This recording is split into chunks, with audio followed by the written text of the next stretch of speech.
starting in verse 1. So I'll wait for you guys to get caught up. Deuteronomy 16, verse 1. According to USCCB. So it says, observe the month of Abib, and keep the Passover unto the Lord thy God. For in the month of Abib, the Lord thy God brought thee forth out of Egypt by night. Thou shalt therefore sacrifice the Passover unto the Lord thy God, of the flock and the herd, in the place which the Lord shall choose to place his name there. Thou shalt eat no leavened bread with it. 7 days thou shalt eat unleavened bread therewith, even the bread of affliction. For thou comest forth out of the land of Egypt in haste, that thou mayest remember the day thou camest forth out of the land of Egypt, all the days of thy life. So Passover marks the beginning of a 7-day holiday called the Feast of Unleavened Bread. And my ancestors were instructed by God to eat bread made without leaven for 7 days. And we call it matzah, or the bread of affliction, like we saw in the verse. Now I hope later on that you'll come and take a close look at all of these elements and maybe even try a piece of matzah. Maybe you've had matzah before.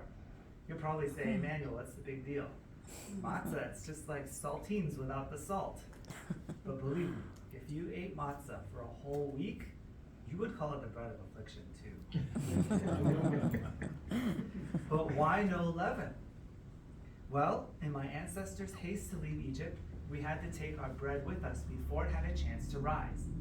You see, in ancient Middle Eastern baking, we would take a small piece of fermented dough and add it to a fresh batch of dough. And this leaven would cause the dough to rise and puff up. It causes air bubbles to form inside, and it also leads to the sourdough flavor. So if you like sourdough bread, that has a lot of leaven in it. Well, some biblical authors like to use leaven as a symbol for sin. And it's easy to see why. Because just like a little bit of leaven in the bread, a little bit of sin in our lives can puff us up with pride and leave our hearts sour and full of holes. So at Passover, we remove all the leaven from our homes as a symbol of removing sin from our lives.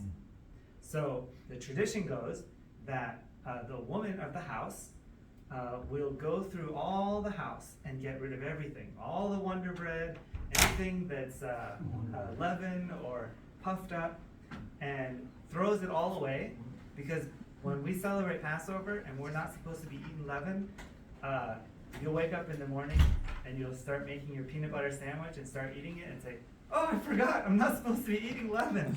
So we get rid of all of it so we won't forget. And the woman of the house will take that all the leaven out except for a few crumbs. And they keep a few crumbs that they hide somewhere in the house. And the husband, the man of the house, has to go and find that last bit of leaven and take it and put it in a cloth and wrap it up and take it outside and burn it. And so the woman does all the cleaning, and the husband just finds a few crumbs and does the rest of it. So if the husband has been helpful through the years and is kind to his wife, she'll always hide the leaven, extra leaven, in the same place. But if not, she'll hide it somewhere different and make him do some work too.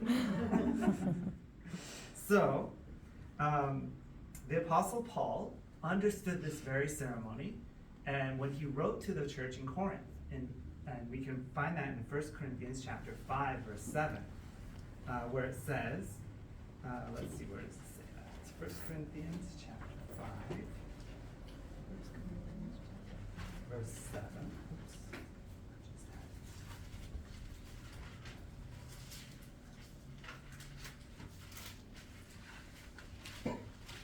1 Corinthians chapter 5, verse 7 says, purge out therefore the old leaven, that ye may be a new lump, as ye are unleavened. For Christ our Passover is sacrificed for us.